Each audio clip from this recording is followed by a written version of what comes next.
Hi hello నమస్తే welcome back to my channel. నేను మీ లీలా foodies hunt. ఈరోజైతే మనము ఎగ్ పులుసు అయితే చేసుకోబోతున్నామండి. ఇది అప్పటికప్పుడు కంటే కూడా ఉదయం చేసుకొని సాయంత్రం తిన్నామంటే చాలా టేస్టీగా ఉంటుంది. దీనికోసం ప్రాసెస్ అయితే చేసేద్దాం. ఫస్ట్ అయితే ఇక్కడ నేను కొంచెం ధనియాలు, అందులోకి కొంచెం లవంగాలు, చెక్క తీసుకున్నానండి. అలాగే కొంచెం కొబ్బరి ముక్క తీసుకున్నాను. టేస్ట్ రెట్టింపు అవ్వడానికి జీడిపప్పు అయితే తీసుకున్నాను. ఇక్కడ పచ్చిమిర్చి ఒక 3 తీసుకున్నాను. పెద్ద సైజు ఆనియన్స్ 2 తీసుకున్నాను. పెద్ద సైజు టమాటోస్ 2 తీసుకున్నాను. వీటన్నింటినీ మిక్సీ జార్లో వేసి మిక్సీ చేసేసుకున్నాను.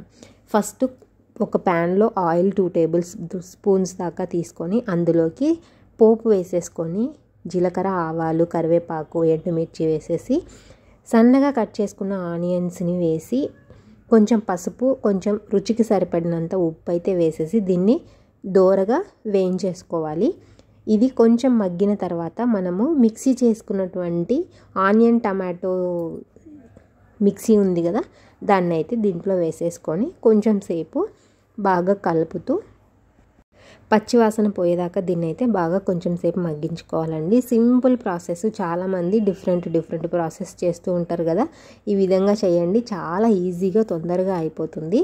ఇక్కడ మనకి ఆల్మోస్ట్ ఇది 50% అయితే కుక్ అయిపోయిందండి. ఇందులోకి ఇందాక మనం ధనియాలు అవి వేయించి పెట్టుకున్నాం కదా, ఆ పౌడర్ వేసుకొని కొంచెం జీలకర్ర ఫ్లేవర్ కోసం జీలకర్ర పౌడర్ అయితే వేసాను. అది మీరు పూర్తిగా ఆప్షనల్. అది వేస్తే టెక్స్చర్ ఇంకా చాలా టేస్టీగా వస్తుంది. దానికోసం నేను జీలకర్ర పౌడర్ అనేది వేసాను.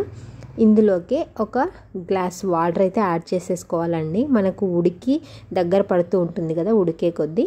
సో దానికోసం కొంచెం వాటర్ అయితే వేసేసుకున్నాను. ఇది వేసుకున్నాక ఇందులోకి ఒక టేబుల్ స్పూను అల్లం వెల్లుల్లి పేస్ట్ అయితే యాడ్ చేసుకున్నాను. ఇది వేసి కలిపేసుకున్నాక సగం నిమ్మకాయ సైజ్ అంత చింతపండు అయితే నానబెట్టి ముందర పెట్టుకున్నాను. అలాగే పక్కన పెట్టుకున్నటువంటి ఎగ్స్ని అయితే అక్కడక్కడ చిన్న చిన్న కచ్చులు అయితే పెట్టేసుకోవాలండి. ఈ పులుసు అనేది మనకి బాగా ఉడికింది కదా, ఇది అందులో వేసేసిన తర్వాత మనకి వేడివేడిగా కంటే చల్లారిన తర్వాత ఈ ఎగ్ అనేది బాగా ఆ పులుసును అబ్జర్వ్ చేసుకుంటుంది. సో టేస్ట్ అనేది చాలా బాగా వస్తుందన్నమాట. సో అందుకోసమే నేను ఇది మార్నింగ్ చేసుకున్నది నైట్కి అయితే చాలా బాగుంటుందని చెప్తున్నాను. ఈ ఉడికినటువంటి ఈ పులుసులోకి మనము ఈ ఎగ్స్ని అయితే వేసేసుకుంటే మనకు ఎగ్ పులుసు అయితే రెడీ అయిపోతుందండి. ఇది చాలా బాగుంటుంది. మనం టైం తక్కువగా ఉన్నప్పుడు లేదంటే సమయం ఎక్కువగా ఉండి మంచి టేస్ట్ని ఆస్వాదించాలి అనుకుంటే ఈరోజు రాత్రికి చేసుకున్నది రేపు ఉదయానికి అయితే చాలా బాగుంటుంది. తప్పకుండా ఈ రెసిపీని అయితే ట్రై చేయండి. చాలా చాలా సింపుల్ రెసిపీ అనమాట.